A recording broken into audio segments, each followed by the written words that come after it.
takes one small step for man. Into a bank that welcomes Captain Starlight and his savings. A bank that's never far from your mitten tips. A bank you can speak to live on web chat 24 hours a day. A bank that has an emergency cash service. For those OMG moments. A bank that really doesn't mind if you come as you are. The Royal Bank of Scotland. Whenever you need us, we're here for you. Good evening and welcome to Netherdale in the Scottish Borders, home for just over a century to Gala Rugby Club, and tonight hosts to live coverage of Scotland versus England under-20s, sponsored by RBS and brought to you with the support of the RFU and of course Scottish Rugby. I'm Jim Mason and you're watching Scottish Rugby Online. Tonight is a glimpse into the future of the Calcutta Cup as we have the opportunity to see Scotland and England's brightest stars of the future. And at half-time we'll also be previewing this year's Calcutta Cup and hearing from Scotland coach Scott Johnson. If you're coming to that Calcutta Cup match tomorrow, team sponsor RBS is giving you the chance to win the signed shirt of Stuart Hogg's back. Just tweet a picture of the view from your Murrayfield seat to @RBS_rugby_lad using hashtag tweet your seat before half time, and you could walk away with the shirt that Stuart wore in the latest RBS Rugby advert. See the RBS Scottish Rugby Facebook page for more information. And if you're an RBS customer who'd like access to exclusive Scotland prizes and behind-the-scenes experiences, register for RBS Rugby Rewards today. Fill out a few simple details at www.rbs.co.uk/rugby rewards, and you can win tickets and RBS customer clubhouse passes to watch Scotland in the RBS Six Nations, as well as the chance to meet the team and see them train. Now, talking us through this evening's action is a man who's no stranger to these parts and will be well known to listeners of BBC Radio Scotland, Bill Johnston. And Bill, you join me just as the Galashiels ex-service pipe band take the field. It's great to be at Netherdale, you know, the rugby heartland of Scotland here at Gala Rugby Club, and a fantastic opportunity for these young guys who are playing in this game to really kickstart their professional or their rugby careers. It is indeed, Jim. It's a perishing cold night. I might tell everybody who's listening and watching to this live stream, we're all sitting here wrapped up in travelling rugs, and we've got the bonnets and the touries on. It's a very Scottish winter occasion. But as you can see, the pipers there in the background are giving it their best, and as Jim says, we've got tremendous history in this particular ground where we are tonight, down at Netherdale, where some of the great games in Borders rugby and indeed in Borders representative rugby have been played over the years, over the decades. And tonight it's an opportunity for the young Scotland lads and England at under 20 to make a wee claim for a place in history, because there are some very talented boys out there tonight. How important is it the Borders retain, representative games and age grade games, and to get showpiece games down here in the Borders?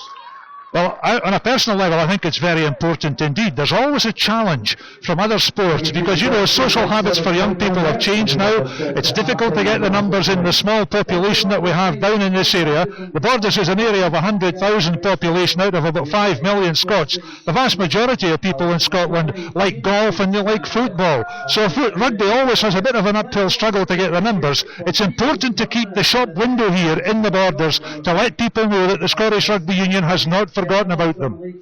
Well, it's a massive weekend of international rugby. We'll be live streaming off the women's game on Sunday, and as we await the arrival of the two teams, here's how you can play your part in tonight's coverage, and a reminder of the ways you can follow Scottish Rugby online. You can follow on Twitter at Scotland Team at Backing Blue, Facebook Scottish Rugby, and of course YouTube Scottish Rugby Online. Now, here's we want your tweets, and we'll read them out during the programme. Tell us what you think of the match. Tell us what you think about the big game tomorrow at Murrayfield, the 2014 Calcutta Cup. It's a match that everybody loves. There's an added edge, an added excitement to that game. It'll be a full house at Murrayfield. It'll be a fantastic day. Bill, take us through tonight's teams. Well, there are the teams who are going to take the field for the start of this game in just a few minutes. Let's take the English guests on the right of that picture first of all. Danny Hobbs Aboyemi, the young lad from Northampton, is 22nd under-20s cap today. Jack Walker, a very young hooker, alongside Paul Hill in the tight head. Maro Itoji and Charlie Ewells are the engine room in the second row. Ross Moriarty, with Welsh ancestry, as you might guess, is number 6. Will Owen, number 7. And James Chisholm, number 8. Now you can see there from that graphic that Callum Daly is tonight's captain. He's the scrum half. And he partners Billy Burns, the younger brother of Gloucester's Freddie Burns. And the backs, full of pace, full of incision. Henry Purdy at 11 on the left wing. Tom Stephenson at 12. Tompkins at 13. Kibberigg at 14, and Nathan Earl is the last line of defence at 15. Very quickly through the Scottish team, Jack Cosgrove, Sam James and Darcy Ray are the front row. Andrew Crammond and Glenn Young are the locks. Buchan Richardson is number 6. Tommy Spinks captains the side from number 7, and Big Magnus Bradbury number 8. The half-backs, Ben Vellacott and Ben Chalmers. That's a familiar name to Scottish rugby people. Number 11, Damien Hoyland. 12 and 13, the centres, Neil Heron and Blair Hutchison. Jamie Farndale, the try-scorer, is on the right wing, and Rory Young is the last line of defence at full-back. Thanks, Bill. Yeah, we're just waiting on the teams making their way onto the pitch here at Netherdale. A fantastic night of rugby. We hope in the chill of the gala air, but I'm sure it'll be a great game. These guys will be raring to go. In terms of the players you've seen come through the under-20s, Bill, who sticks in your mind coming through the under-20s system and into perhaps the Scotland setup, first of all? Well, I think Richie Gray is probably the most recent. I remember doing radio commentary on Richie Gray just a couple of seasons or so ago against Ireland, and this giant, because he was 6'9" then and still round about the 18.5, 19 stones, and he was only about 19 years of age. This giant just swatted the Irish aside and created mayhem. And he, of course, has gone on to great things as well, as indeed has his younger brother, Johnny Gray, who will be on the bench for the Scottish full team tomorrow at Murrayfield. So there are a couple of Scots guys who have made it through to in the recent years to the full-strength team and have done great things. It was interesting talking to Greg Laidlaw, Scottish captain for the game tomorrow against England at Murrayfield, and he's saying that the under-20 stage is when it suddenly starts to become real for the players, when they have their international aspirations and they want to perform on the biggest stage. And at under-20 level, perhaps there's a realisation that this is the moment to take the next step. Well, Jim, as you well know, I taught Greg Laidlaw when he was a laddie at school, when he was an 11, 12 and 13-year-old, and every game of rugby was very real to him even then. There were no friendlies as far as Greg was concerned. He's a rugby warrior. But I think you're right. When you get to the 20s, the under-20 level, it begins to become serious, and you can see just the next stage, the stepping stones towards full international caps, and who knows what might lie after that. Laidlaw, of course, is just a great example of how a wee nuggety person can make the best of his skills and lift himself and come right through the ranks and eventually captain Scotland, as he will do tomorrow. England in a line, arms linked together as they look towards the Netherdale stand, as Scotland take the field through a guard of honour of St Andrew's Crosses Saltires as they take the field, and again they link arms to the left of us looking towards the stand here as the pipe band plays away. And just before we get to the anthems, Bill, I mean, a massive weekend of rugby, Six Nations. It's not just the big teams, it's all about representative rugby as well. Well, we start tonight with the under-20s here at Galashiels down in the Borders, and then tomorrow the big stage is Murrayfield with its nematodes and all the problems they've had with the pitch, and let's hope they get a dry day for that. Scotland against England for the Calcutta Cup, and then on Sunday we're up in Aberdeen at Rubislaw for the Scotland women against England women in the Women's Six Nation Championships. So it's a great weekend of international rugby, and of course the old rivalry, Scotland against England. You can't beat it. Yeah, can't indeed. It's just one of the great days in the rugby calendar. A full house at Murrayfield tomorrow. Lots of England fans there, lots of Scotland fans. Be a cracking atmosphere and hopefully a cracking game as well. Bill's right, we've got full live commentary of the Women International on Sunday from Rubislaw in Aberdeen. That's at 2 o'clock. That again is on Scottish Rugby Online on YouTube. But we're now coming to the anthems, and first of all it'll be the English national anthem.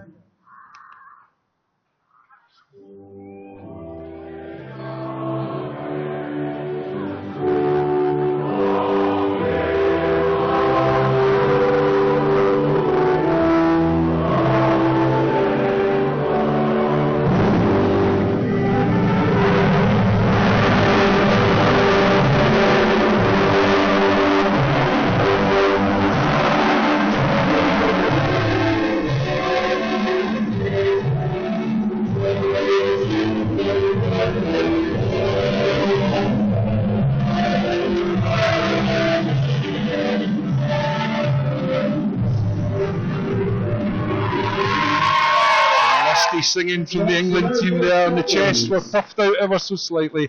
Now it's time for Flower of Scotland.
Yeah, it's always a great moment in full international or age grade rugby when the anthems at an England-Scotland match. It's the hairs on the back of the neck time. Fantastic, brilliant from the crowd there singing away. We're just about to get into this one. Scotland versus England under 20s. We're at Netherdale in Gala Shields. Your match commentator, Bill Johnson. And it really is a super night for a game of rugby football for Scotland under 20s against England under 20s. Conditions perfect, it's cool above, but it's fair, and that's the main thing. It's going to be a dry ball game, a top of the ground game, and both sides are equipped to provide lots of excitement and lots of open rugby. Some of the English backs have Premiership experience and one or two of Heineken Cup experience as well, I understand.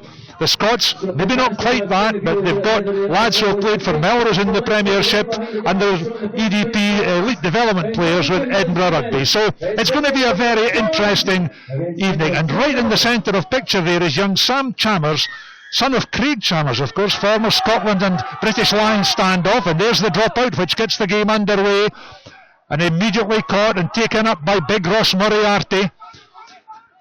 And look at the strength of big Danny Hobbs-Awayemi there for England. The big loose head prop. Brearley waits, lovely service. England looking very businesslike. Good tackling there though by Neil Heron. Here they go again. Burns looking for a man on a straight line, and Scotland had read it well. England to win the turnover. Oh, but it's a penalty here to Scotland, not releasing. And the French referee tonight, Alexandre Ruiz, resplendent in his red jersey, has given Scotland the chance for an opening penalty at goal, and up comes this young 18-year-old from Melrose, Ben Chalmers.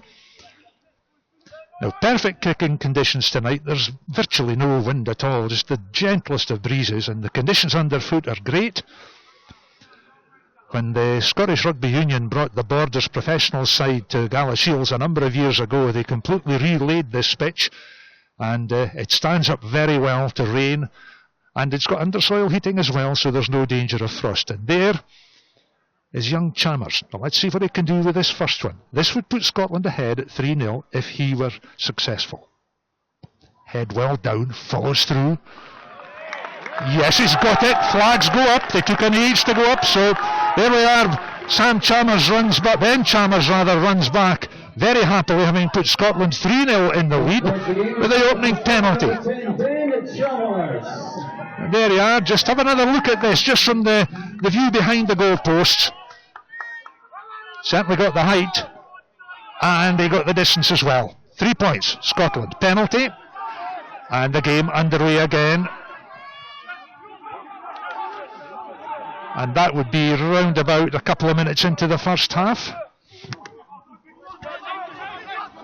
This is Nathan Earl underneath this high ball for England. Well caught there by Heron for Scotland, number 12 in the blue line on the ground there. Brearley gets it away well. Moriarty overran it. Lovely kick downfield by Vellacott. think it was a knock-on first of all there by England. And somebody's lost his head guard. And it'll be the first scrum of the match. Now this is going to be an interesting part of the game because on paper the Scots are heavier than the English pack. But when you look at them, it doesn't appear to be that way. And the lad with the white sweatband on this side of the Scottish front row, Darcy Ray, is the heaviest on the field at 18.5 stones. He will take a lot of shifting. And he's up against Danny Hobbs-Awoyemi from Northampton. There you are, you can see the pair of them in the front of the scrummage. Hobbs-Awoyemi has got his 22nd appearance for England under 20s tonight. The referee's just going to have to get them sorted out a little bit. And the lad in the middle of that England front row with a short haircut, Jack Walker of Leeds Carnegie. The second youngest ever player to play for England under 20s. He's only 17. Right in the heart of it there. Vellacott waits with the put in. This is just outside Scotland's 22. You can see the line behind there. Vellacott with a put in. James trying to get the strike, but England have got the squeeze on. Picked up by Bradbury, and the big number 8 has to clear there. Look at the speed of the English back row to that breakdown. Very good pirating by England. Braley again along the line to Burns. This is good stuff by Stephenson in midfield. Look at the running here. Nathan Earl in line. Great stuff by England, and they sweep the Scots off the ball. Lovely break. Great running. Super try. England ahead 5 points to 3. We'll just get a look at the number in the back of that guy in just a second. Nick Tompkins, I think it was. Scotland 3, England 5, and that was ominously simple. Now have another look at this. There's Burns with the pass out along the line, and then just that wee swing of the hips, and through goes the scorer, Tompkins. Scotland 5, England 3.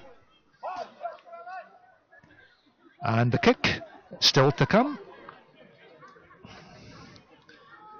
And the Netherdale crowd, who were cheering just a minute or two ago, were, because of the opening penalty by young Ben Chalmers, are now quieting just a little bit.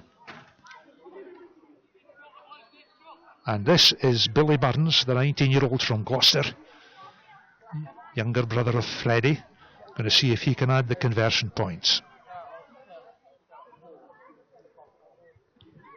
Takes all the time he wants just to steady himself. And then, oh well, not enough time by the looks of it, because he's missed the conversion, and it was relatively easy. It was pretty straightforward. So, Scotland still trailing there, 3 points, and England have 5 now from that lovely try, and it was a beautifully constructed score. So here's Chalmers again with a restart.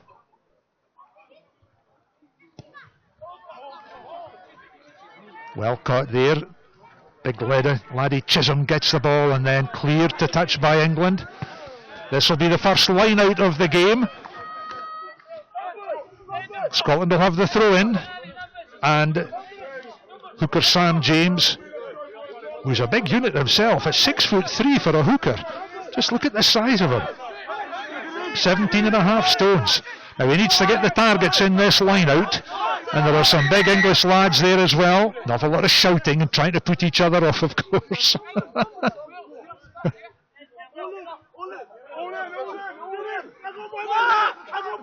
He told you they're having a wee word. He gets up. No, it's knocked on there by the Scots. Through go the Tommy Spinks there with the red scrum cap on for the Scots, but the referee saw an earlier infringement, so they're going to come back, and it'll be a Scottish scrum.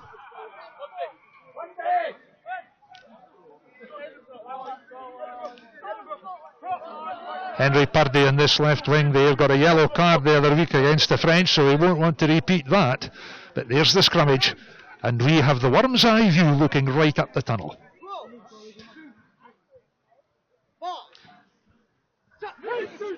There's the scrummage, straight backs from England, getting the squeeze on just that bit stronger, and the Scottish hooker Sam James in a bit of discomfort. That was one against the head. Here go England again. This is Stephenson, number 12, gets it away to Braley. Burns looking very businesslike. Oh, look at the pace there of Nick Tompkins. Great running on the far side. This is Kibirigi. What a score for England. That really is a superb try.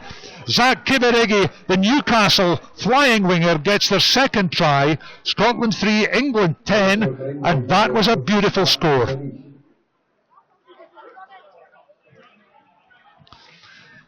Now let's have another look at this one, and just look at the wonderful passing here along the line. The wee twist out of the half tackle there by Stephenson. Gets it away. Then Burns, sizing up the options, pops it along the line. Great running by Tompkins at top speed, but look at the acceleration of this lad on the wing. Kibirigi, long striding, like a 400-metre runner. Beautiful stuff. Nobody can get near him. Lovely score.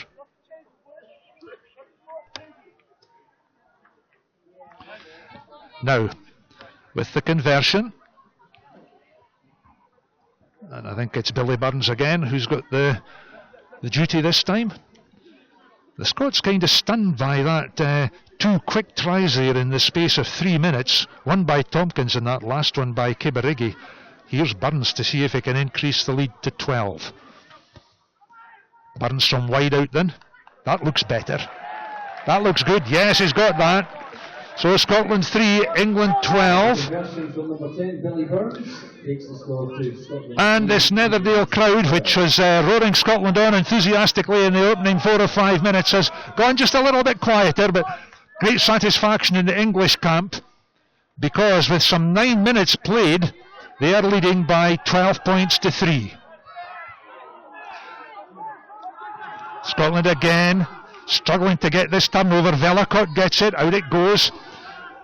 Scottish Park trying to drive forward. Vellacott again, out to Chalmers. Chalmers tries for the drop goal. It's charged down. This is danger. Now, the referee takes them all back. That was the young hooker, Jack Walker, the 17-year-old from Northampton. There he is, right in the middle of your picture. And obviously, no stranger to high-octane rugby. Back they come for an English knock-on. And this Scottish scrum has been getting squeezed just ever so slightly in the first 2 or 3 encounters. They're heavier, but the English lads are possibly just a bit tighter and a bit more worldly wise. Ben Vellacott with a put-in. Sam James with a strike. Magnus Bradbury at the back there. Great stuff. Well taken by Heron for Scotland. Neil Heron there, the lad from Scottish Sevens, who's played Sevens for Scotland and is an elite development player. Knocked on by the Scots. England just forcing the Scots into all sorts of errors. You can see there the time just at the top of your picture. 10 minutes plus gone. Scotland 3, England 12. And if you've just joined us, welcome to Netherdale in the Scottish Borders for this Under-20s International. Scotland against England at Under-20 level. And wherever you are in whatever part of the United Kingdom and indeed the world, then we wish you well and hope that you'll enjoy this coverage. Here go England then. Braley waits. Moves it away to the far side. This is Walker the hooker. Out it goes to this flying machine, Kibirigi. Look at him go. He's just asking all sorts of questions of the Scots. Has to be held in the tackle before he releases, of course. Braley. Now the big men come. Look at them trying to find the gaps. Penalty against, I think it was, yes it was Tom Stevenson there, winning his 6th Under-20 cap out of the Northampton club, who was penalised for non-release in the tackle. Scotland pleased to get the penalty and just get a little respite. That's heading straight for us here in our little gantry here, just in the halfway line at Netherdale. Scotland will have the throw in, and already 1 or 2 of the Scots players just breathing a wee bit heavily at the moment. The pace of this game, very fast. Sam James with the throw. Jack Cosgrove at the front, along with Danny Hobbs-Awoyemi. See, that's bad line-out ball there for the Scottish scrum half to deal with. And Danny Hobbs-Awoyemi was through there like a flash for the England under-20s. Look at the size of him. 19 years of age, just under 6 feet, 17 stones and a bit. Very experienced at this level.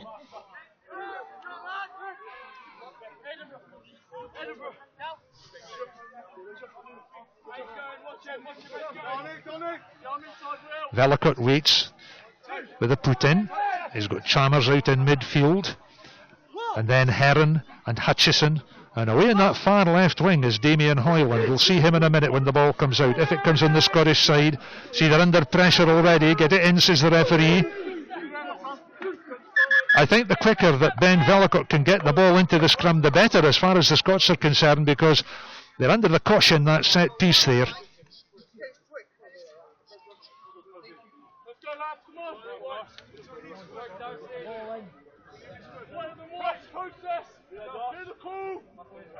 Hobbs, Awoyemi, Walker and Hill are the English front row. And then they've got big Maro Itoje and Charlie Ewells of Saracens and Bath respectively in the second row. A couple of giants, 6'5" and 6'6". Penalty to Scotland. Velikot goes quickly, trying to get out of the road, gets away there. Here's the support from Magnus Bradbury. First chance we've seen to the Scots with ball in hand. Out it goes to Chalmers along the line. Taken up now. This is Heron. England a wee bit loose at the breakdown there, maybe coming in from the side. Chalmers again. Crammond knocked back by the weight of English tackling. Look how vigorous they are in engagement. Referee spotted something there and not at all happy with it.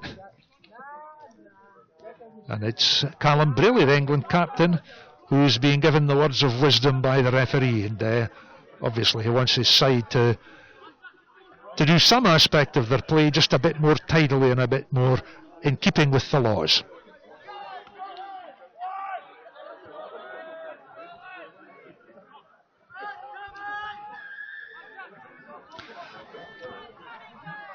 Well, the Scots, you feel, need this penalty to gain a sort of toehold in English territory. And young Chalmers has popped that one down. That's the English 22 away in the far side. The Hayward Pavilion at Netherdale, of course, familiar to rugby players all over the borders, and indeed Scotland and the UK, who have come and played rugby 15s and 7s on this ground.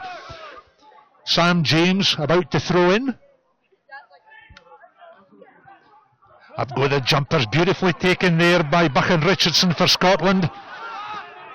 Big number 6 there, jumping well. Again, you see how difficult it is for the Scots to clear ball from the breakdown. Slow ball. Velikot, out it goes to Cosgrove, winning his second cap. And away they go again up that far side. Richardson again, trying to lead from the front.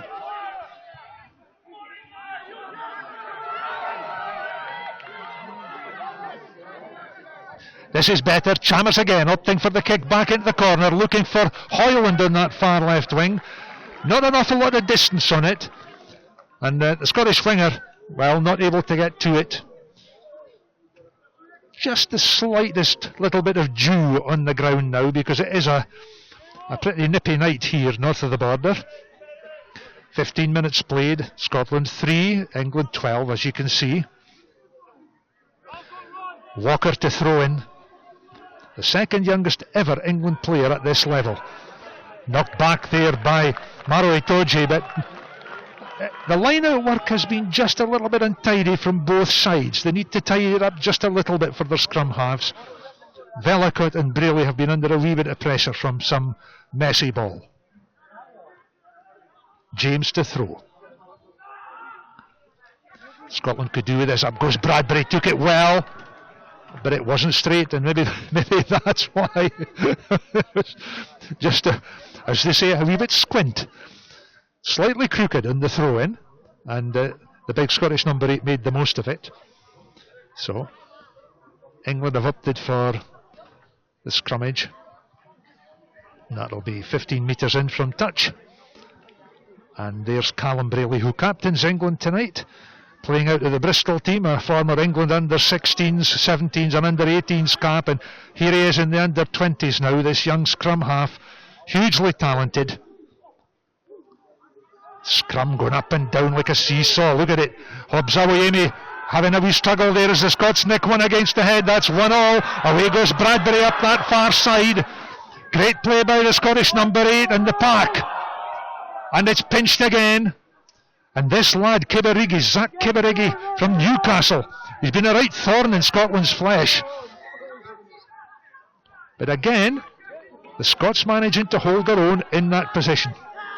England looked much more comfortable on the ball and able to make headway at this early stage. The English tries, if you've just joined us, came from Tompkins and Kiberigi. They were both beautiful scores. Burns converted the second. And for Scotland, young Ben Chalmers kicked the opening penalty. It was 3-0 for Scotland at one stage, but now they find themselves adrift by 9 points.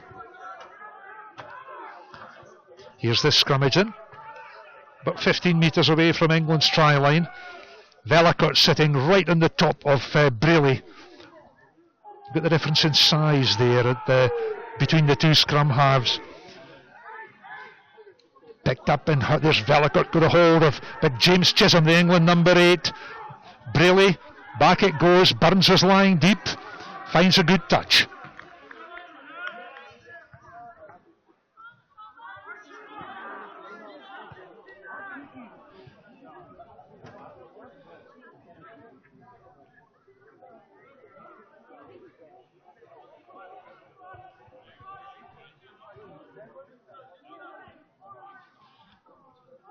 Sam James, lovely throw there. That was taken by Andrew Crammond.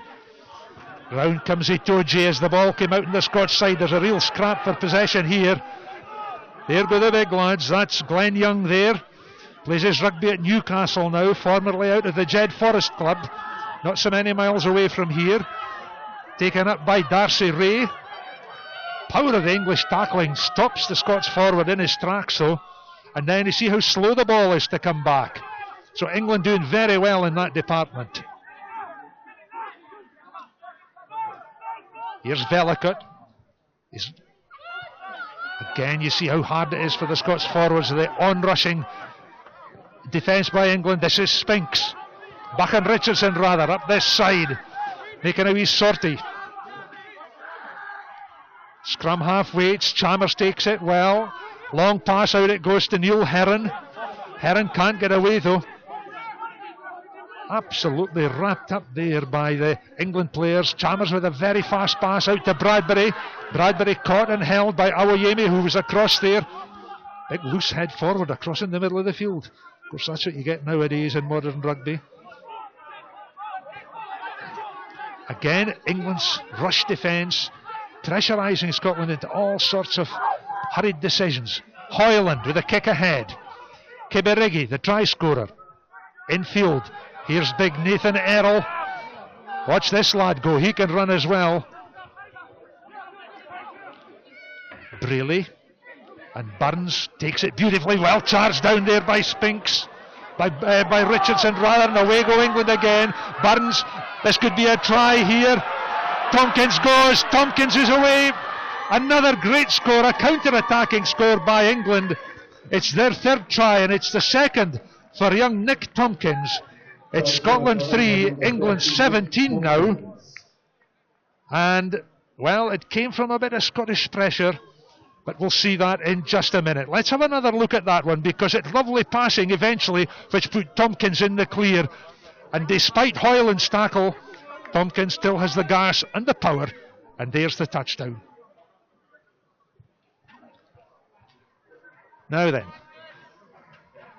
in the middle of the field, the referee having a little chat there with Paul Hill, the England tight head, who's another young giant, 6'2", 18 stones and a pound.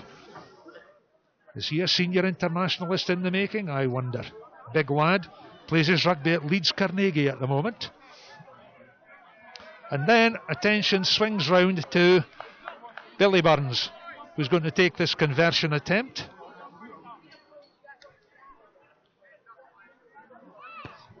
And there he is, no problem at all for the young standoff. So Scotland 3, England 19, as Burns adds the conversion points. So it's all going right for England, and it's not going right at the moment for the Scots. And up in the stand, no doubt, Sean Lenine and John DL, the two Scottish coaches, will be wondering how they can close some of these gaps and get the young Scots back into the game once they've spoken to them at half-time. Lovely offload there, beautiful pass by Charlie Ewells to the incoming runner. Braley again. That was Moriarty. These lads know how to run, and the Scots have to put the tackles in, but credit to them, they're doing that.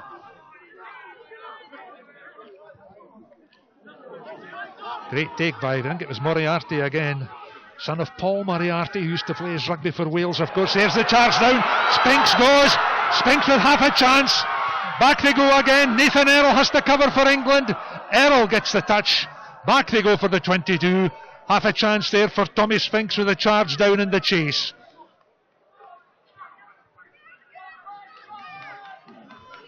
Well, there's Tommy Spinks, who's Edinburgh born and a former pupil with Fettes Rugby, but you can see the charge down in just a second. See, it was kind of messy there, wasn't it? And then as England tried to clear the ball away, suddenly Spinks was on it. There we are, just to the right of shot, chasing. And look at the speed of Nathan Errol, the full-back, covering back, knowing that he has to get first touch, and he does that. But the ball, I think, was into touch in goal. So an opportunity there for the Scots. Here they go again. This is Rory Young, full-back. First time we've seen him with hands on ball tonight. Right at the bottom of that melee there. Bellicott to Chalmers. Chalmers, the high kick. Burns waits, secure hands. Errol again. Here's Purdy. Purdy on this left wing, strong, stocky runner.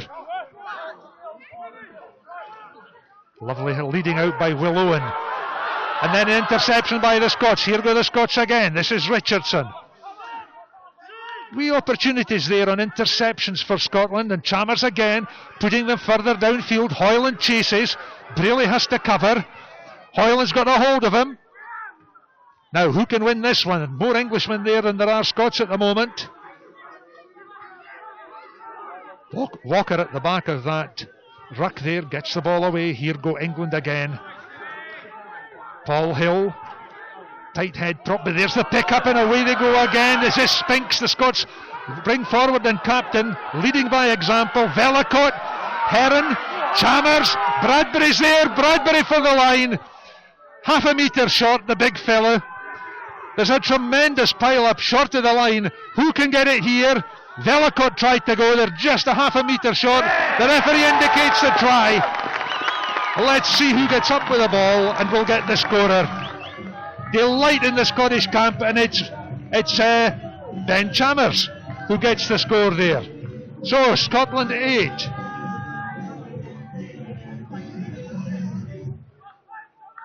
We'll confirm the scorer in just a minute. It could have been the hooker. I think the hooker's a bit bigger than that, but we'll see. We'll get a replay and have another look at it in just a second. Okay, well, here we are. Then back we come for the conversion with Ben Chalmers.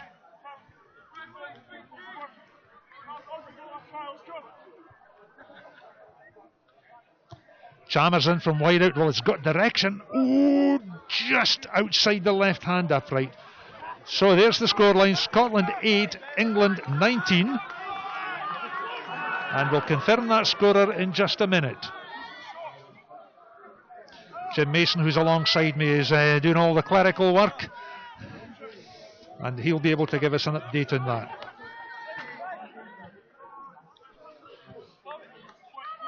So, we're just waiting for Billy Burns here to come up and get this game underway. And Scotland 8, England 19. 26 minutes gone here as if you've just joined us in this live coverage of the Under-20s International from Galashiels, from Netherdale, down in the heart of the Scottish borders. There's your scoreline, Scotland 8, England 19. 3 lovely tries by England, 2 by Tompkins, 1 by Kibarigi, and a try by Scotland, and we're trying to confirm the scorer, and we'll get that for you in just a minute. Bellicott then with a kick over the top. Very sick. Here come England and Walker with the take up. Braley waits. Scots not offside. The ball was out. The referee says there's the turnover. Suddenly the Scots have upped their input a little bit. Here's the charge by Bradbury. That's the halfway line. Sam James there, the hooker. One of the biggest hookers I've ever seen at 6'3". Velicott sort of stood, and everybody stood and watched, and suddenly in goes Chisholm, and away goes Hobbs Awoyemi there with a great tackle by Cosgrove, saves the day. Sam James got the try. We have confirmation of that. That was the Scottish try, and it's danger time for the Scots here because England are right on their try line. Referee wants them to go back. It was held up, he says. Ball held up, back they come.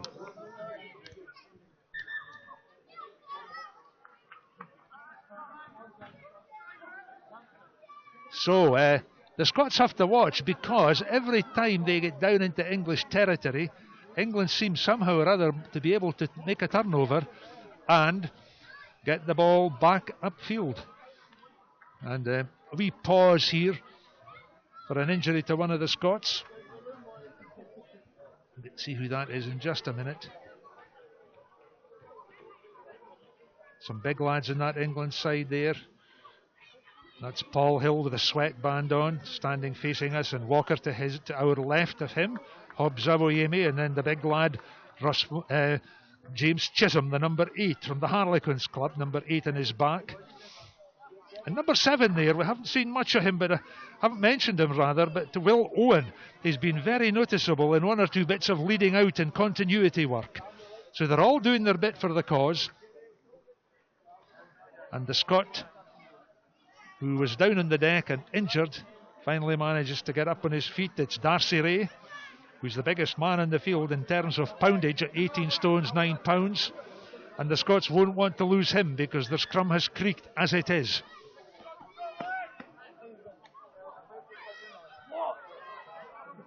So here's the scrummage then. And by the looks of it, for the referee's positioned himself, it's going to be an English put in. And definite scoring opportunity here for England, who have moved most of their three-quarter line to this near side, camera side of the scrummage. So Braley with a put in. Pushed too early there by England. That's usually a free kick. And Darcy Ray and Danny Hobbs Awoyemi are, as they say, exchanging fraternal greetings in the front row of the scrum.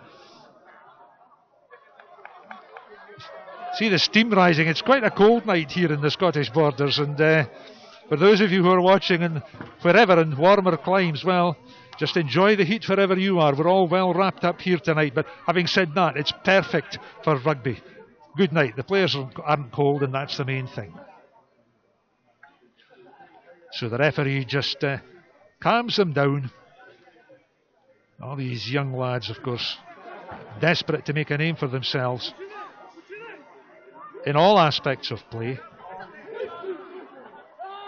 Darcy Ray against Hobbs Awoyemi on this side. England have possession. They're going to try and go. There's a penalty coming England's way according to the referee's sign. Pick up by the Scots, but the penalty for England, pulling down on the far side of the scrum. Looks as though Jack Cosgrove was in trouble on that far side and pulled it down. And England decide that they will have the scrummage rather than the penalty.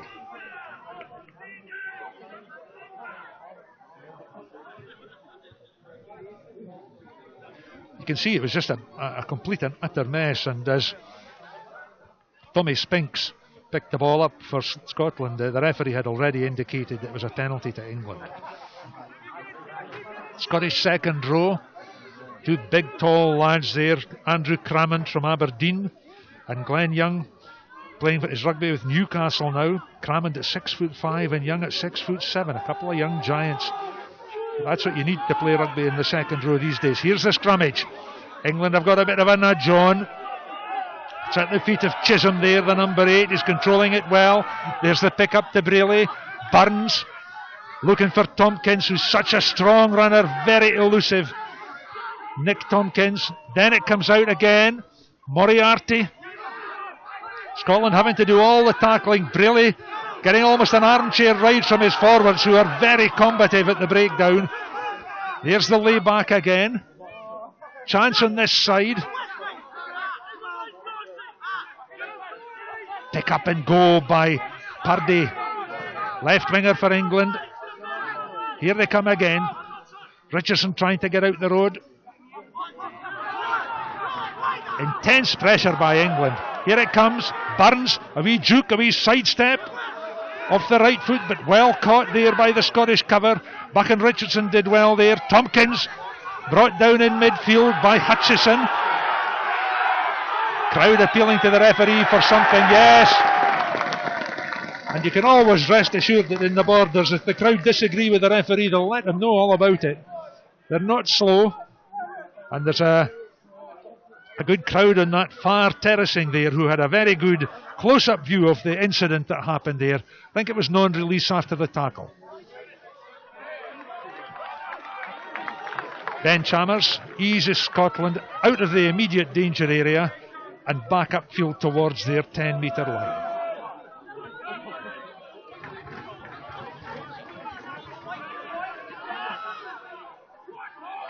Sam James, the try scorer, is out of action at the moment, I think, or is it Darcy Ray, one of them. So there's a wee delay while some of these young players get a bit of medical treatment. Let's have a look at the Scottish team there. You can see them in their picture, and Magnus Bradbury, the number 8 there, who's had a very, very good game so far. Played his rugby, learned his rugby at Oban High School and at Merkison, and is now an elite development player with Edinburgh Rugby. And off to his right, number 5, Glenn Young, whose dad, Douglas, was a Scottish heavyweight Commonwealth Games boxer back in 1986. I remember doing radio commentary on that. And here's the next generation. There he is, big 6'7" youngster. And Sam James, the hooker, who's about to throw in, plays his rugby at Wasps down in London. They come from all over. James with the throw. Up go the jumpers. I think it was Richardson got hands on it that time. Crammond trying to peel round the front. England's tackling has been very, very secure. Spinks. Crammond again. This is Hoyland. Damien Hoyland can shift a bit if he gets a half an inch of room to work in, but he's up against the fastest man here tonight in Kibirigi. So it's the two speed merchants on the far side. Hoyland goes. Well taken there. Here goes Heron. Great chance here. Lovely running. Buck and Richardson couldn't hold the pass from Hutchison. Oh, that was a great Scottish counter. That was a super piece of rugby by the Scots. Out of nothing, suddenly they were all there, and the offloading under pressure. We can have another look at that. Look at this. There goes Blair Hutchison. Lovely offload there to Buck and Richardson. And the big lad, well, he just couldn't hold it. England had covered well, mark you. There were players back.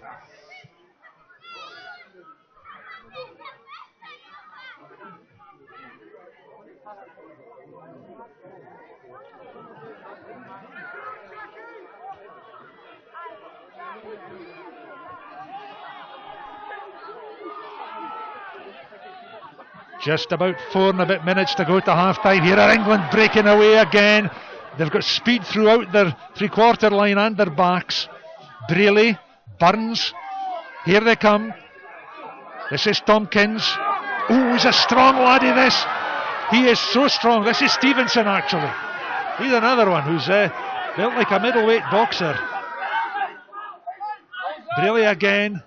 Secure handling. Look at this, right along the line. The Scots have got, suddenly it's 4-2, and the tackles have to go in. England trying to burst through and get another score before half time. There goes Itoje, the big lock forward.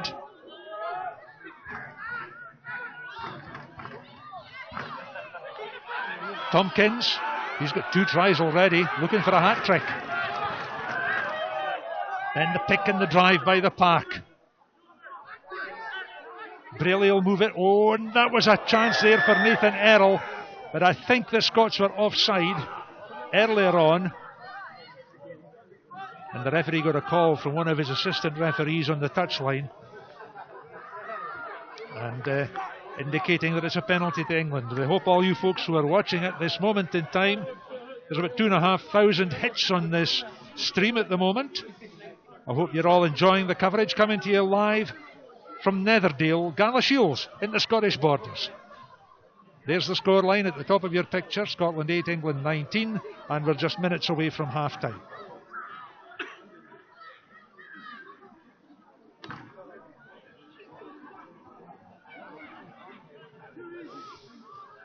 Now Billy Burns has already landed a couple of conversions, and this one is straight in front of the posts, albeit it's about 25 metres away from the crossbar.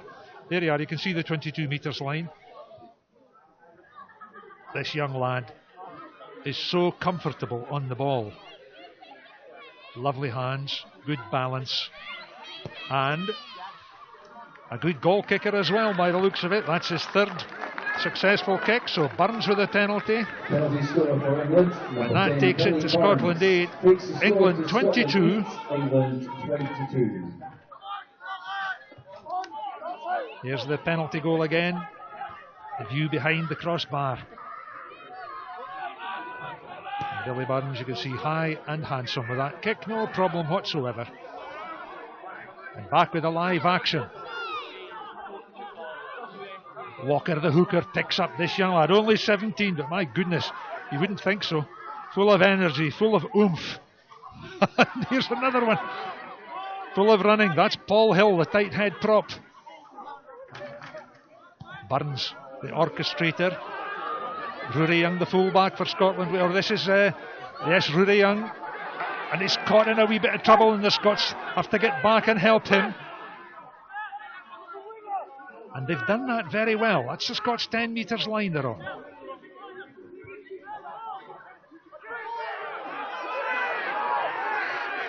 Vellacott, Chalmers, long pass, out it goes there. That was Hutchison trying to cut his way through. Quicker ball, half a chance here. Oh, second nibble, well taken by Bradbury. England well disciplined and staying onside this time. Here's James, Sam James, who got that earlier score for Scotland.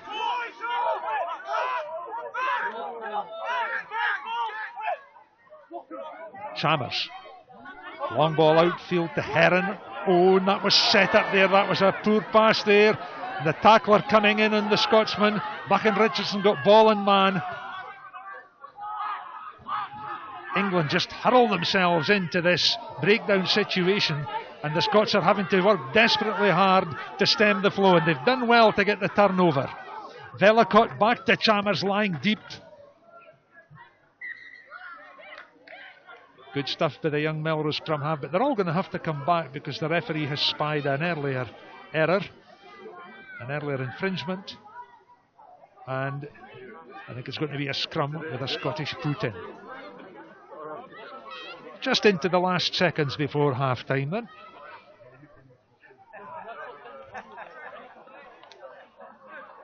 Change for Scotland, coming off number 50, Rory Young. He's replaced by number 23, Chris Dean. And that looks as though the Scots are having to make a change there. That looks like Rory Young who's going off.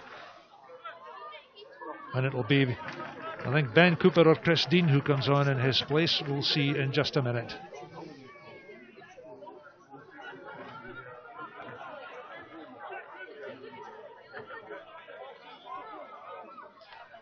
So here's the scrummage. Vellacott waits. Brilliant, close attendance. See the power of this English pack.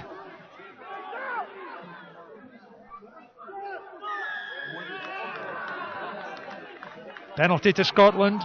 England swinging the scrum round. I think they were turning it round. Again, temper's just getting a wee bit hot and feisty there. Sam James and one of the big England forwards having a few words. So Ben Chalmers just pops the ball into touch. Alexandre Ruiz of France, the referee, indicates with his whistle that it's half time. So England are ahead at the turn by 3 tries, 2 from Tompkins, 1 from Kibirigi, and little Billy Burns has added a couple of conversions and a penalty. For Scotland, Ben Chalmers and Sam James have scored a penalty and a try. It's Scotland 8, England 22 at the turn.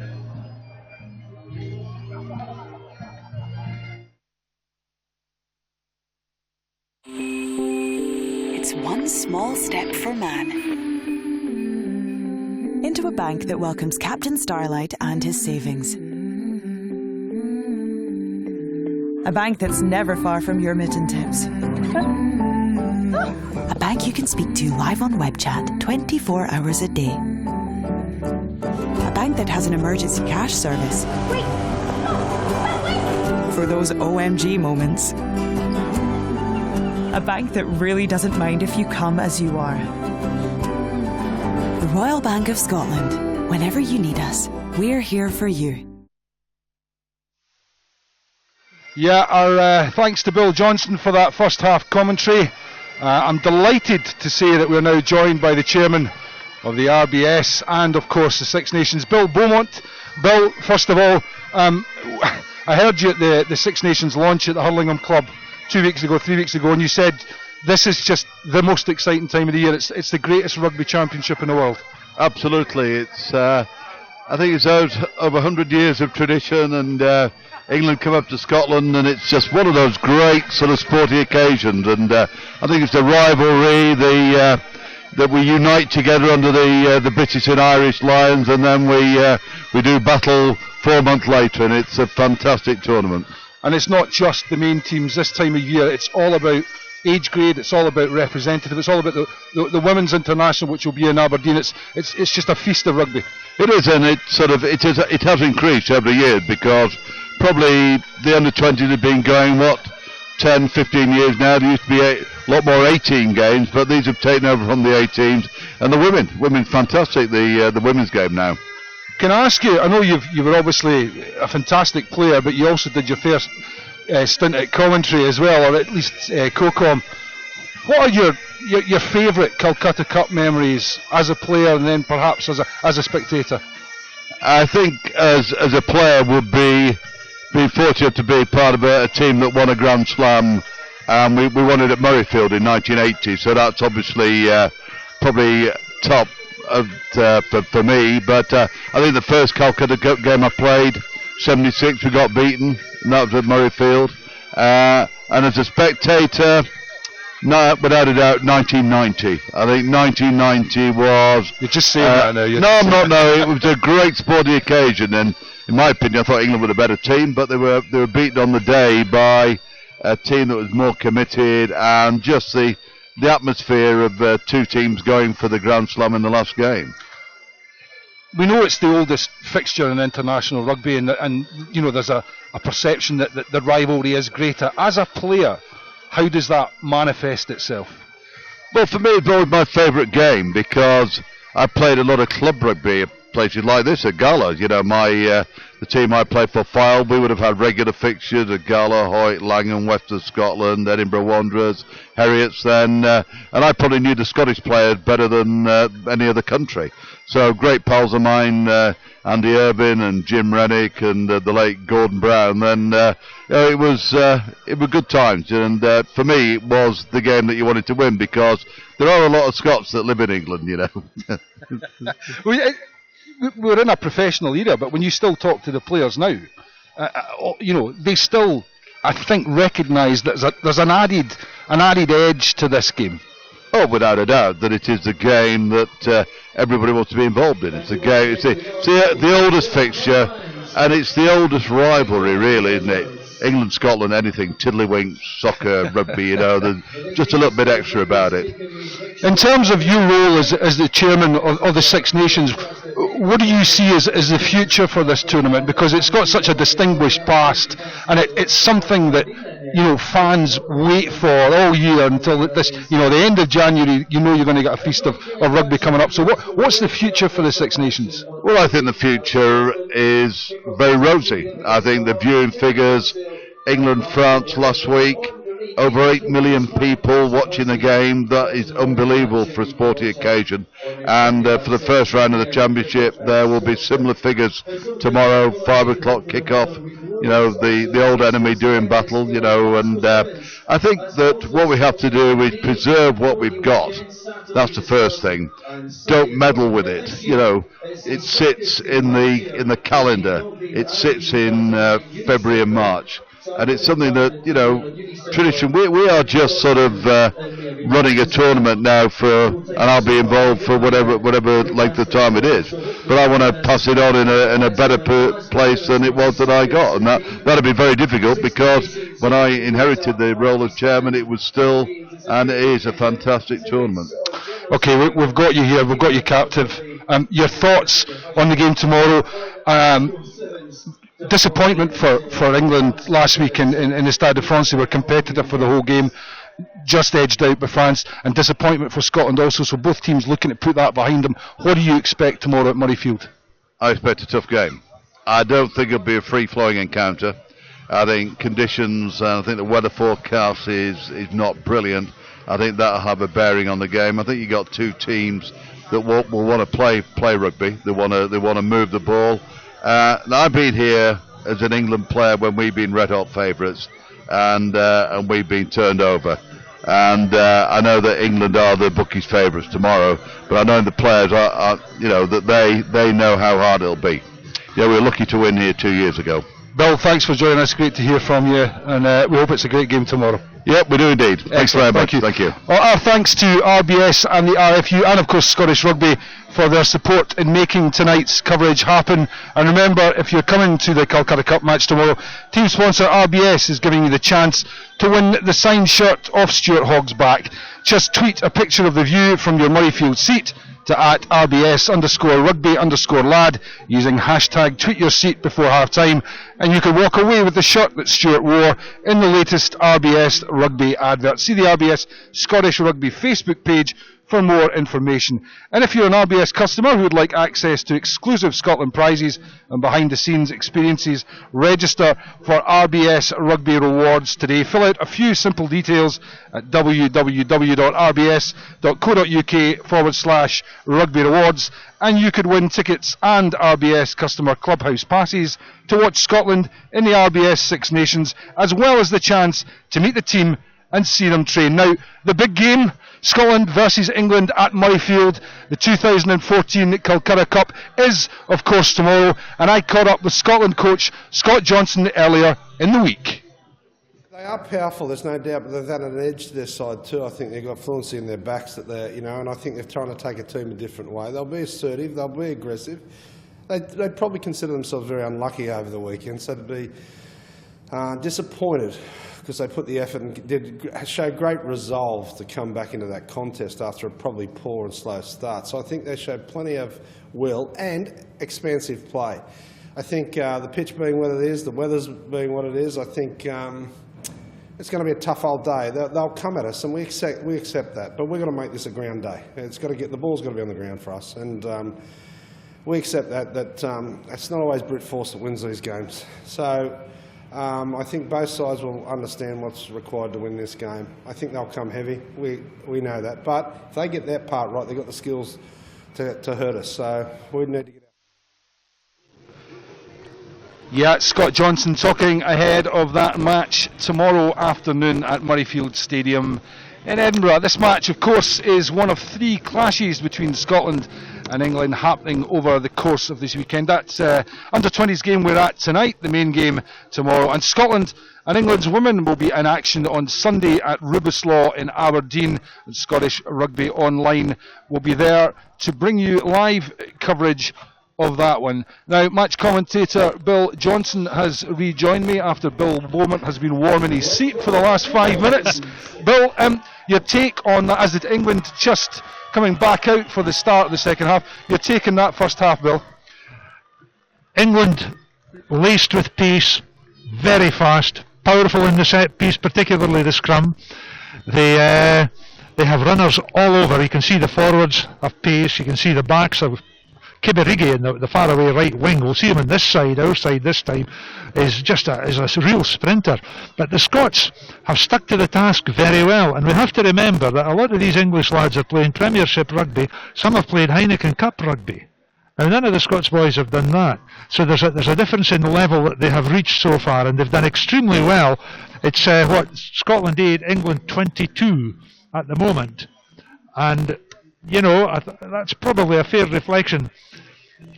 Probably a fair reflection of how the first half has gone. And England could actually have been 1 or 2 further scores ahead. But there we are. I think the Scots will be quite pleased with the first 40. Yeah, this is the second game we've done this term. We were at Scotstoun in Glasgow last Friday night, and that was a hard game between Scotland A and the England Saxons. Here's just a little taste of that one.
Yeah, full time in that one last Friday. Scotland A 16, the England Saxons 16, and we're back underway here at Netherdale, the second half of Scotland under-20s against England under-20s. Your match commentator, Bill Johnson. So just seconds into this second period of play, here's the big lock forward for England, Maro Itoje, taking ball up into contact. The referee has seen something there, and away goes Braley, this England's captain and scrum half. Thumping tackle by the Scots defence. I don't think they'll let him run the 10th though. Yeah. And the referee wants Scotland back further this time, so there's another opportunity here for Billy Burns to go for goal if he so chooses, but he's going to go for touch. A little bit of territory, and then they'll try to win the line out probably and squeeze another 5 points or so out of the Scots. So it was an all-action first half with these 3 tries for England, 2 by Nick Tompkins and 1 by Zach Kibirigi, who's an absolute flying machine. And Billy Burns chipped in, of course, with a couple of conversions and a penalty. And for the Scots, just in case you missed it, young Ben Chalmers opened the scoring with a penalty, and then Sam James, after a very good piece of Scottish forward play, Sam James was driven over for a try, so it was 8-22 at half time, and we're just into the second half. There's a lovely take at the tail of the line out by Owen, Will Owen for England. You can see his head sticking up out the back there, the dark-haired lad, and it's the ball being driven forward by the massed ranks of this England pack. Very good play there. Chisholm, and here's Braley again, looking for runners. Purdy on the left wing, caught and scragged. And I think Jamie Farndale was in the tackle on that side. The Scots haven't managed to get the ball to him, and he's one of the try scorers. But a very good turnover. Glenn Young takes it up for Scotland. Dangerous time here as they're almost in the Scottish try line, but Ben Vellacott gets the clearing kick away now. It hasn't found touch. And the follow-up tackle by Farndale wasn't secure. Here come England again. Burns bringing them back inside. Great tackle. Young. Glenn Young had possession a couple of times in this half. Here it comes to Chalmers. Now, Hoyland with a kick ahead. Errol covers. That's the English 10. Here's Nathan Errol. Oh, he's run into a bit of trouble there because Hutchison is there as well. In goes Bradbury, the big Scots number 8. Chance up this side. Hobbs away, Amy, lovely play. Great stuff. Tompkins goes. Tompkins back to Stevenson. Oh, and a loose tackle there. This is going to be the hat-trick try for Tompkins rather. Oh, a great tackle there by Chris Deans, not Colin Deans. And England, are they over? The referee is just going to have a wee word, I think, with his assistant referee on that far side. It looks as though England have got another try. Billy Burns has got the ball, but I don't think he was the one who scored the try. We'll find out in just a minute.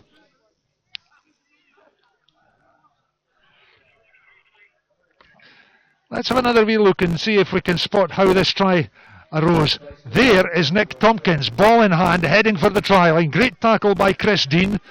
Tompkins manages to unload, and Stephenson takes it up, and he's the one, I think, who gets to the try line. Very close. The referee asks for a second opinion, but Stephenson is the man in possession, and he's the guy who gets the try. It's Scotland 8, England 27, and Billy Burns is going to take the conversion and see if he can add another couple of points, which he does quite easily. So, Scotland 8, England 29. Billy Burns having a grand night with the boot.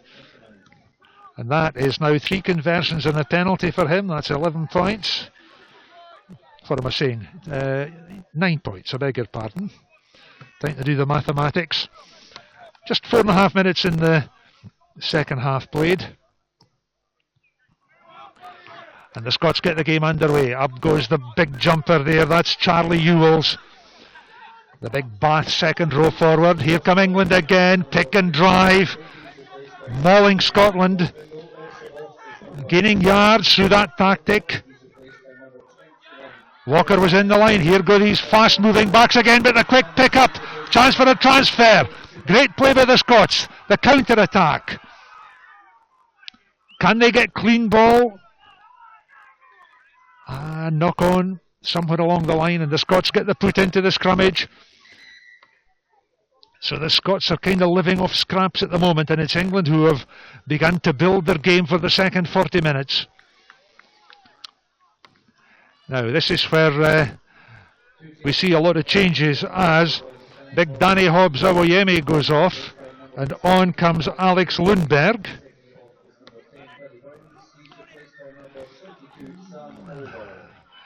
And I think we're losing Billy Burns as well.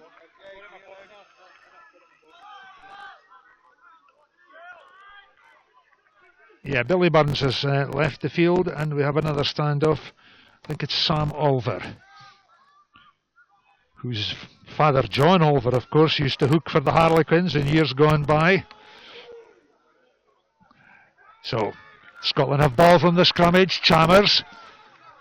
Nice ball there. Farndale trying to go. He's got gas. Lovely ball to Dean. Chance here for Hoyland. Dean goes. What a score for Scotland. That was a great try.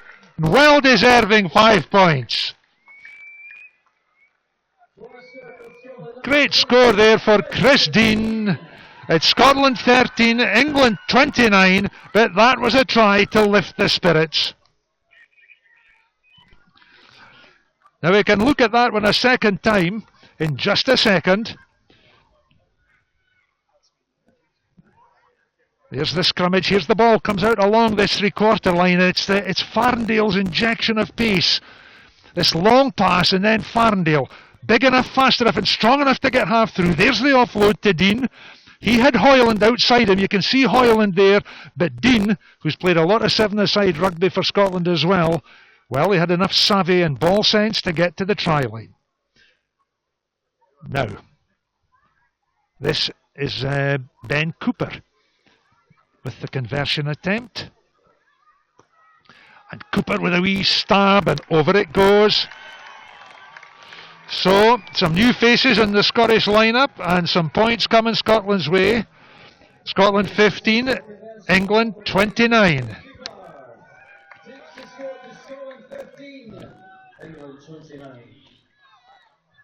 So here's the restart, and it's Olver in the middle there. Yeah, young Sam Olver, a 19-year-old, plays his rugby at Northampton. As I said, his dad played at Harlequins for umpteen years, John Olver. Now, there's the kick-off, caught there by Tommy Spinks. Spinks, the Scottish captain, trying to roll away and give a good lead.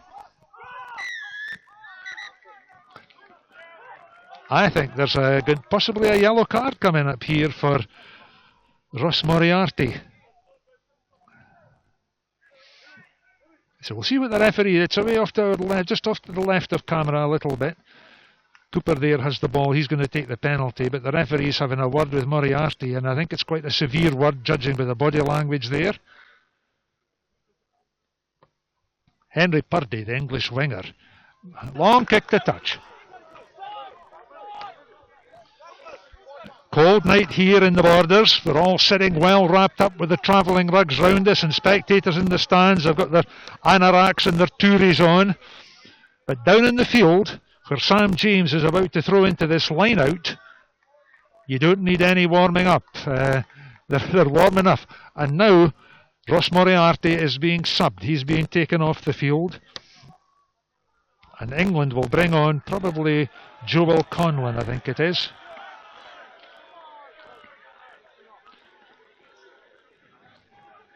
Moriarty's off, and we'll just get a look at the new lad in just a second. Here he comes, resplendent in his lovely clean white shirt and shorts, of course.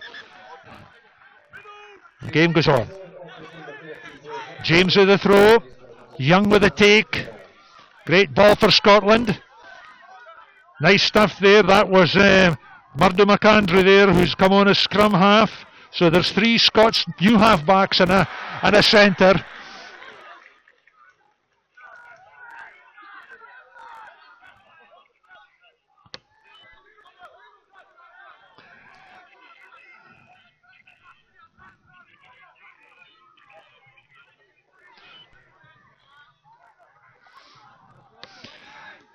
Here go England again. This is Olver, the high kick.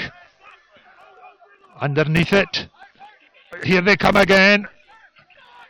Great take there by Hoyland. They're playing like a full-back. And this is Cooper. Oh, it's just a wee bit. He leaned back off that one just now. Didn't get enough on it. Young was beaten for the high ball. Here come England again. They change the angle of running beautifully, the English lads. Make it very difficult for the tackler to set them up. Good tackling by Scotland, but you can see that steamroller. And that's Tom Ellis for England has come on as a replacement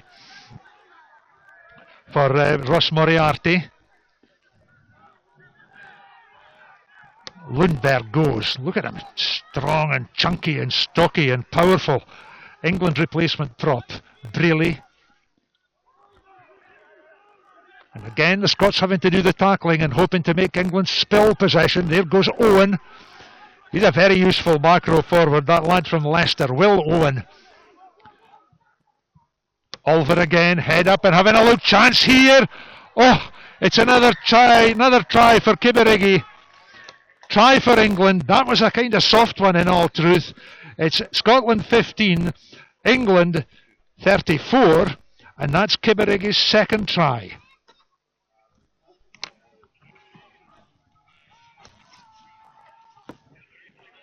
And look at this one again. You can see the lovely wee grubber kick through by Olver. Difficult one for, I think it was Hoyland had a nasty bounce to deal with, and Kibberiggy was up there in a flash. Score for England. That's Kibberiggy's second try of the night. England's 5th. And I think it's going to be young Sam Olver who's going to take the kick, the conversion attempt. So England comfortably ahead.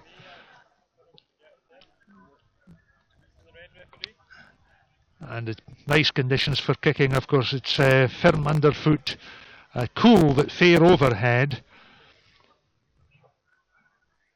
And young Olver is just down in the touchline to our right. There he is.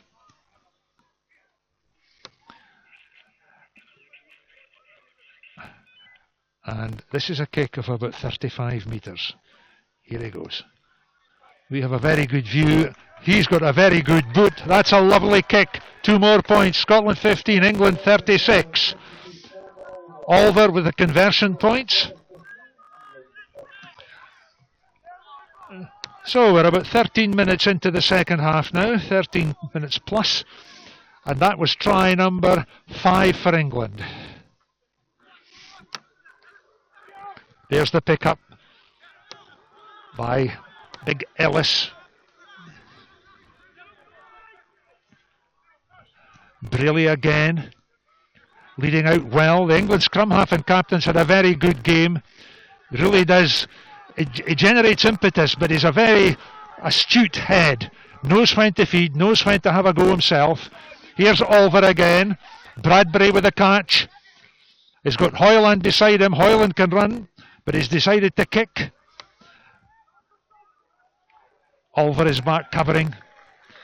So there's the youngster who put the initial kick in, and he does his covering chores as well. Line out for Scotland, or England rather. And that is the English 22, down at the left-hand end as we see it. Number 17 on the field for Scotland. I think you'll see his number in the line out there is Phil Kringle. Edinburgh Rugby, and this is his third under-20s appearance.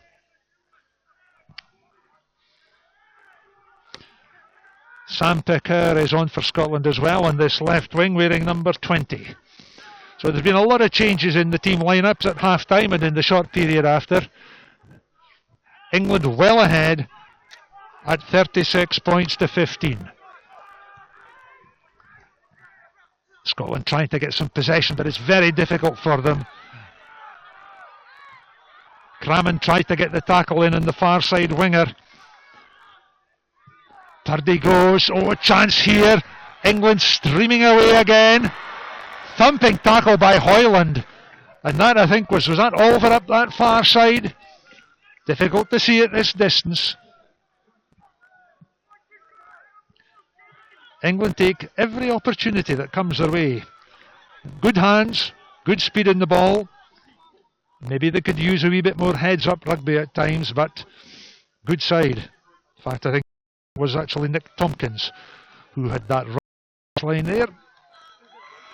Change for Scotland, coming off number 5, Glenn Young. He's replaced by number 19, Lewis Carmichael. Lewis Carmichael on for Scotland now. Number 19 in the back of his blue shirt in that line out.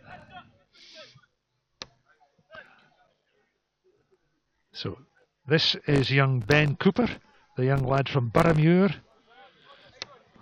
Kicking to touch and taking Scotland a wee bit further upfield towards England's try line.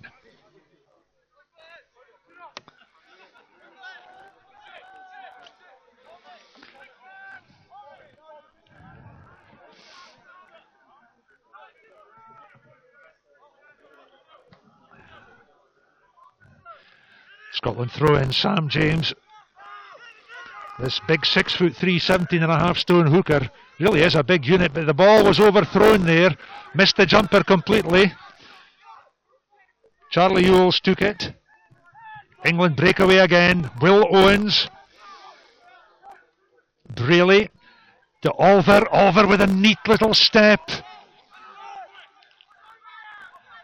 Then you can feel the weight of the English pack coming in behind their fly half there as he got held to the Scots tackle. Real scrap for possession in midfield. Good tackle there by Neil Heron for Scotland. Braley waits, this is Walker.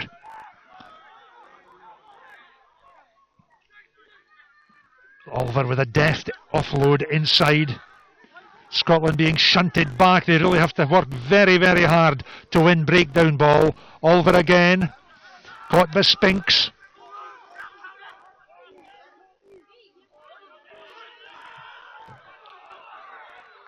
Penalty to France. To France.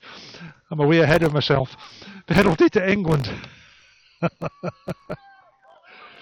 was a French referee. I was going to say something about the French referee. And it came out almost the right words and almost in the right order. But there we are.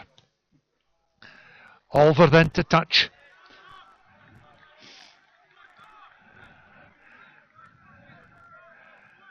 England gradually easing their way up towards the Scots 10 metres area.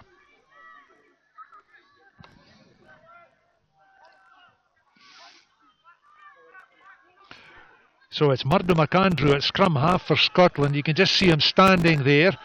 Socks down at his ankles to the right of picture, but there's the throw in. Up it goes, well taken by Chisholm for England. The nice layoff. Here goes Itoje. Caught by Spinks. England drive hard. Scotland fight hard to slow the ball up. Braley waits. That was a knock on. Maybe a Scottish hand. Yeah, Scottish hand in there, I think. Making it difficult for Callum Braley to get the clean ball away. And the Bristol scrum half, who's been very good tonight, just a wee bit frustrated by that bit of Scottish play. There he is. Ulver, 19 years of age, just over 11 stones, plays his rugby in the Northampton Academy. And playing tonight for England under-20s. Nice smooth kicking action there. Straight through the line of the ball. Pushing it down towards the Scots try line. Now big Andrew Crammond has number 4 in the back of his Scottish jersey. He will be trying to mess it up off this English throw-in. And is standing about 4 in the line out for Scotland. In goes the throw.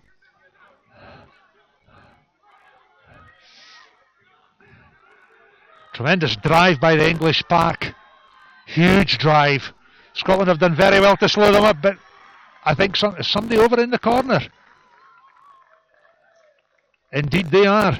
And I think it could be Big Itoje who's done it. I thought they were further away from the try line, but that's the corner flag. And Maro Itoje got it.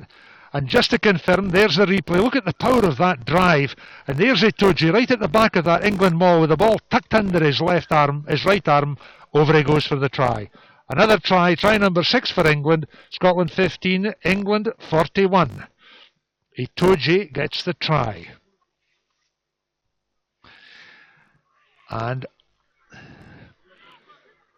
Ulver, I think it is, who has this kick away out in the far touchline. There we are, view from behind the post as the Scots team see it.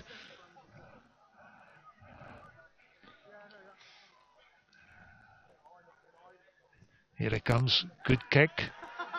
Oh, yes, he's got it. That's another 2 points for England. 15-43 the score now. Another conversion for Sam Ulver. And we're into the last quarter of this game. Scots breathing a wee bit heavily now, and that was the 6th try for England tonight. 3 in the first half, 3 in the second half, and there's still 20 minutes to go. So more personnel changes being rung here by England. Another person coming on the far side. Number 22 for Scotland there is Ben Cooper, the young lad from Boroughmuir who's replaced Sam Chalmers. So Cooper gets the game going again. Shorter kick. Spinks can't hold. It's not Spinks, I beg your pardon. I think it's Big Crammond. England dynamic in the ruck. Ulver, lovely pass. Tompkins. I think this is Hill. Yes, it is the tight head prop forward. Ulver again to Owen. Good tackling by the Scots, so good engagement early on. The line came up well, and it has to. This is Purdy, the winger, drifting in from this left flank. Braley again.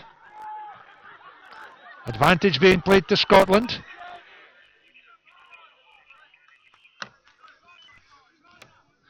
Knock on by England, scrum down. Going to be a Scots put in.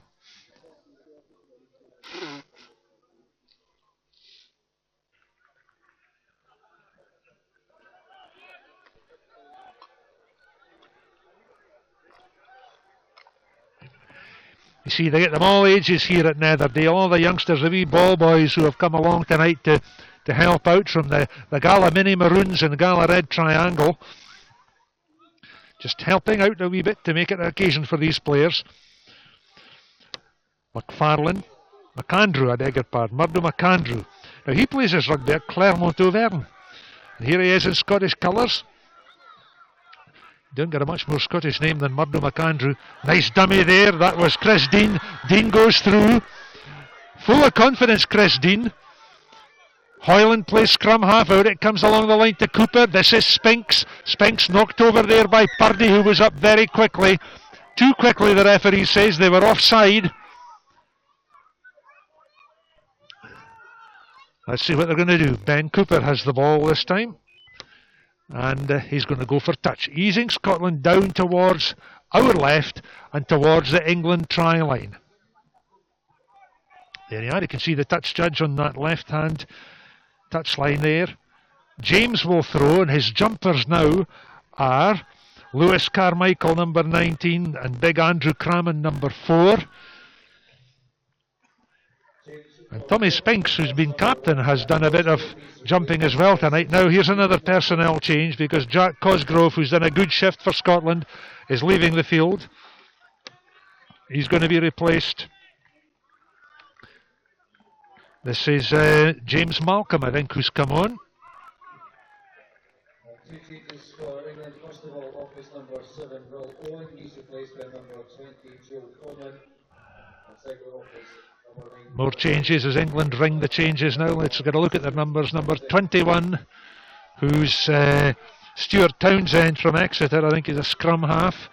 And another guy who's a giant. I'll get a look at his number in a minute and tell you who he is once we get him turned round. Scotland have the line-out ball.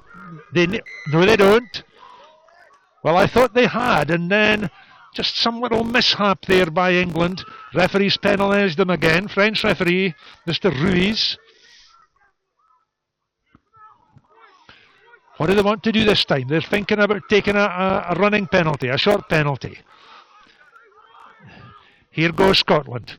Cooper into the belly of the English defence. There's Cooper again looking for runners. It was a deft pass, but it was almost too deft. Brings it back this way. Bradbury, the big lad, caught by Itoje. In helping him is Hoyland. Chance for Scotland still. They're only inches away from the English try line. Cooper. Good running there by, that was Sam Pecker. Cooper again. Spinks goes. Scottish captain trying to get a try. See the score as it is at the moment. 15-43. England well ahead and Scotland desperate for another score. Scottish forwards full of vim and vigour. Here they go again. This is Hoyland. Hoyland just caught inches from the try line. And the Scots almost there, trying to drive the ball carrier over. Cooper again. I think the man they want to get it to is Chris Deans. He seems to be the one who's got the penetration. Hoyland plays scrum half. There's Phil Kringle. Just caught short of the try line. The pick and drive again. I think this is a yellow card for somebody. Well, it's number 19, I think it is. England's number 19, Tom Ellis. I think I'm right in saying that. Who's off the field? Yellow card. Didn't see what the infringement was. You can see what it is here because we've got the view from behind the try line here as the ball comes out. And you can see how close the Scots are to the try line.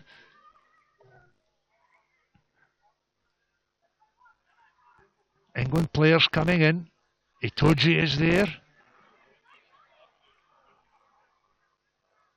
And there's number 19 on the far side.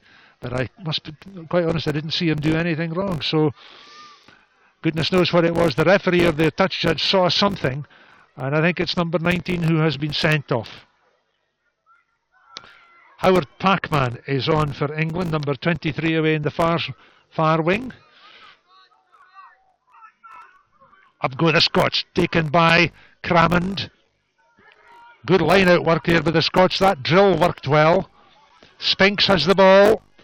They'll have to work very hard to get past this packed England defence. Cooper. Oh, and he's kicked it. And I think England were offside. There was an infringement. He must have known there was something coming his way. A referee advantage.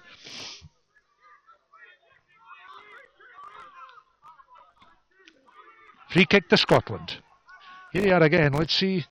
There must have been some infringement there. It's here we go again. Back with the live action. Yeah.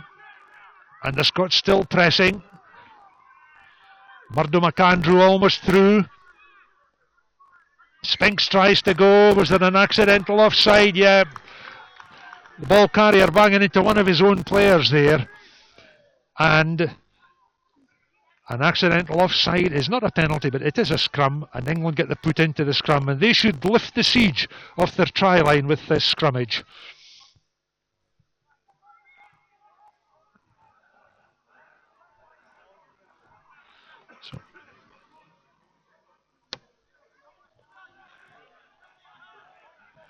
So James Malcolm and Phil Kringle are both on for Scotland in the front row, and Big Lewis Carmichael is on in the second row, but it's England's put in. Townsend pops it in. England's scrum rock solid. Townsend gets a lovely feed, whips it away, back to Olver. Olver clears. Hoyland underneath it, does very well. Whips it infield. England come up in line. Cooper plays it back to the corner. Not a bad kick there by young Ben Cooper. England have the line out throw, but it's kept the ball down at England's end of the field.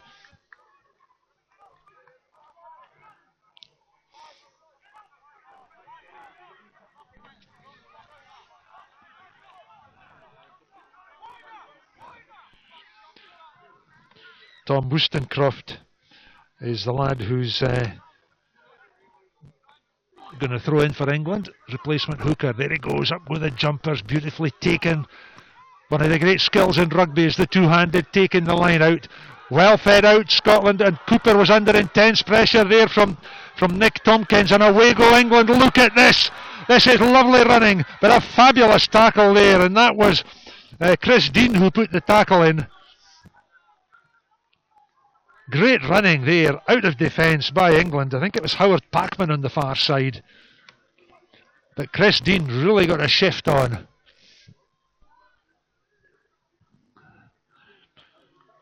Number 20 there for England, Joel Conlon.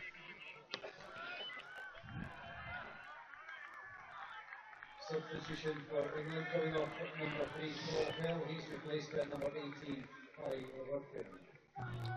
So off goes Paul Hill, and he's subbed by Harry Rudkin. Another 19-year-old plays his rugby at Leicester. So Rudkin on this side of the scrummage.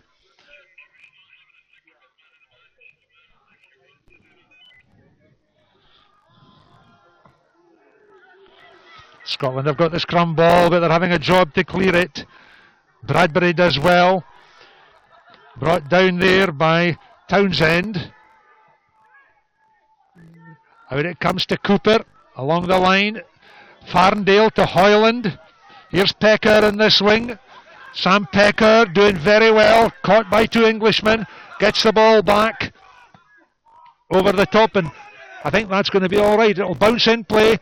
Farndale is up very quickly, but that was cool under pressure there by England's Howard Packman. Townsend under a wee bit of pressure there too. Scotland trying to reorganise. Good tackle. The Scots have tackled extremely well. Very resolute in defence. They've been outpaced, I think, tonight, and out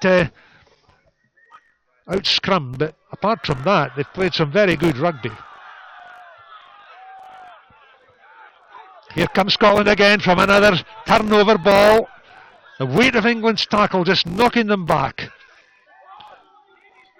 Crammond takes it on. McAndrew is at scrum half. Out it goes to Cooper. Cooper puts the wee chip in over the top, looking for runners on that far side. Heron is there. You have to get back quickly. I think that's Nathan Errol who's at the bottom of that pile up. And then to touch it goes in no uncertain manner.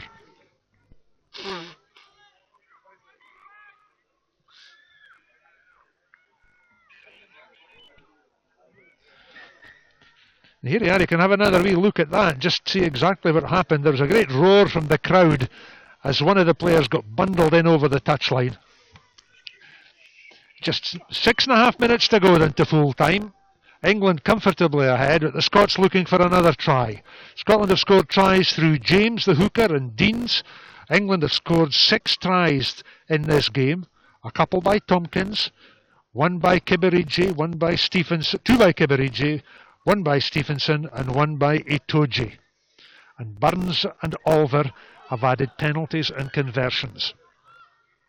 So it's been a good night for England. They've played some very good rugby, and they've got another 5 and a bit minutes or thereabouts in which to run up another score if they can. The Scots, of course, trying to do likewise. So here's the scrummage forming. Stuart Townsend to put in. Inside England's 22, right in front of that terrace there of border spectators, giving the Scots boys some local support. Scottish scrum in reverse, but they've managed to slow it up. Good pick up and drive away there. Chisholm. Then the English forwards peeling round and joining in and knocking the Scots off the ball, clearing it for Townsend at scrum half. Back to Olver. Nice take. Farndale, here's Hoyland with a sweatband on, having a wee run at the opposition. He's got a wee bit isolated, he could be turned over. Scots managed to get there very quickly. You see how slow it is though, because that's just pressure from England at the breakdown. Cooper doesn't put it out, puts it along the deck. This is Chisholm, the number 8. A good player. Look at the nimble footwork for such a big lad. He's almost 16 and a bit stones. And then taken on by Lundberg, the replacement prop for England. Carmichael was in there with an attempted tackle. There he is with the blue scrum cap for Scotland. Number 19 in the back of his jersey. But his tackle just wasn't secure enough. Here comes Hoyland. A lovely sidestep. Nice acceleration. This is good stuff. Good running there by the Scots.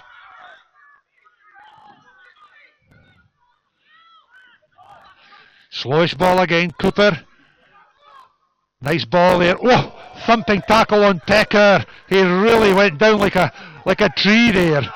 And then well taken on by Kringle. Phil Kringle getting into this game. Here's wee Cooper again, popping it along the line. This is Hoyland, who's come into his own more in the second half. Had much more of the action. Farndale. Hands let him down. Not the best of passes. And over the top it goes. Townsend, this is a chase. Look at Nathan Errol chasing this for England. Errol, a great piece of recovery work by Spinks, the Scots captain, and a kind of sclaffed kick into touch, but it saved the day. This lad, Nathan Errol, the England full-back, has tremendous pace as well. They are laced with pace. But I have to say, Tommy Spinks brought out a piece of captain's play there, and he saved the day for his team. Look how heavily he's breathing. That was a tremendous effort. He's been in attack, he's been in linkage, he's been in defence. He's done everything. Played very well.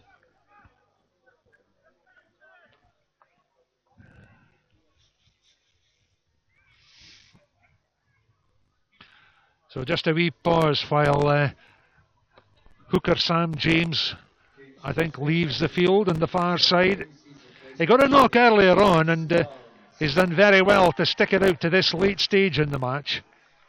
So Chris Barnes is on now, one of the Glasgow Hawks team and a former Scotland under-18 cap. But it's England to throw, and England who get the ball. Big Charlie Ewells, I think it was, who got ball there. And it's at the back of this maul, and Chisholm has it. And this is danger for Scotland, because England scored the try through Itoje, just doing exactly this, and they break away again. And away up the narrow side went James Chisholm, and that is another try for England, and that's a very good score by the big number 8. The Scots were kind of caught napping that time on the far side. It's Scotland 15, England 48.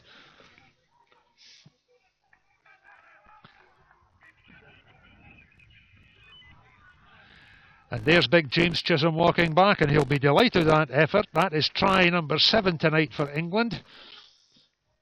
England's biggest win was 59 points to 3 against Scotland. That was 2012, so they're not going to make that, but they've done very well. They might make the 50 if Master Sam Olver is successful with this long-range conversion. There's Olver.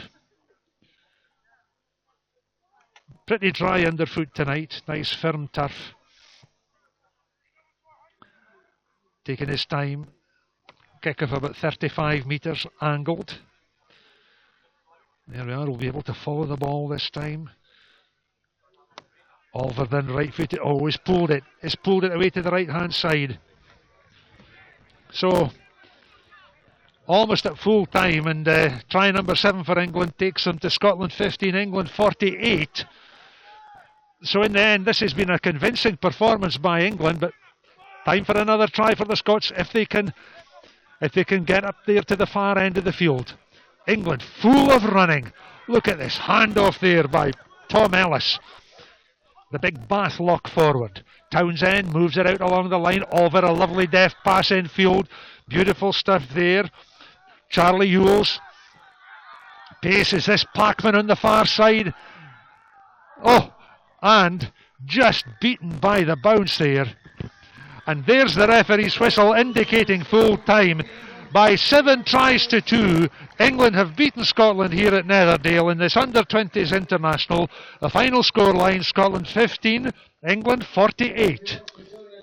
Yeah, thanks, Bill. That's the end of the Scotland under-20s against England under-20s match here at Netherdale in Gala Shields. England convincing winners, as you say, by 48 points to 15. Bill, if I could just ask you, what did you feel was the key as you were commentating there during the game? What was the key to that English victory this evening? I think they're bigger, stronger, and they have played rugby at a higher level. That shows.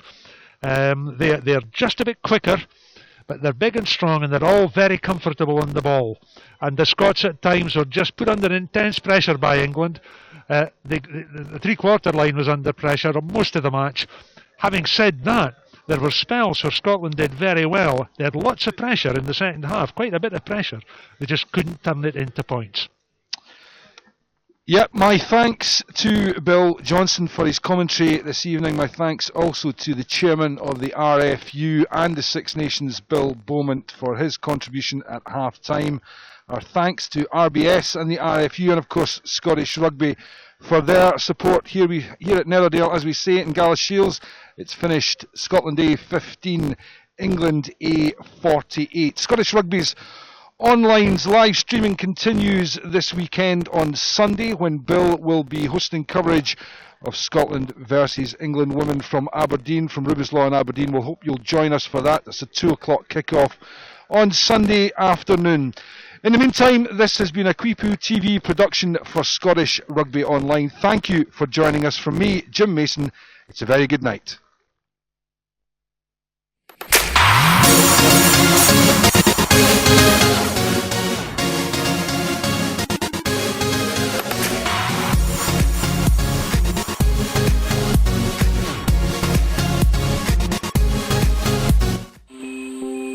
It's one small step for man, into a bank that welcomes Captain Starlight and his savings. A bank that's never far from your mitten tips. A bank you can speak to live on web chat 24 hours a day. A bank that has an emergency cash service. Wait. For those OMG moments. A bank that really doesn't mind if you come as you are. The Royal Bank of Scotland. Whenever you need us, we're here for you.